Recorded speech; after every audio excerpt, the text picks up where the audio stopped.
birthday.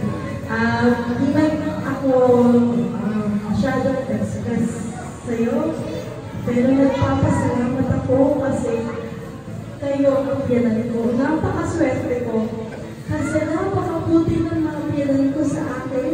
As in, sobra-sobra. Sobrang salamat po sa pagtulong, tinuring niyo po ako parang tunay yung anak. Maraming salamat po pa. Kahit malayo ako sa parents ko, pero ramdam ko na may magulang pa rin ako sa parents ko. Maraming salamat po sa patuloy na pagkabayad at support niyo po sa akin, sa aking mag-asawa. Hindi man ako sorry, pero ramdam ko po yung pagmamahal niyo po sa akin, sa amin yung mga apo niyo. Thank you po. And wish ko na po more birthdays and hindi magsasawa si Ate po na may mahal kayo ng pineapple juice. Hindi pineapple juice.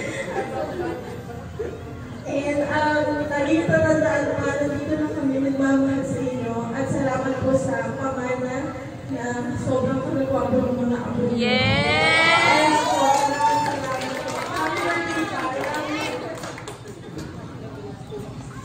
Sinabi mo na lahat.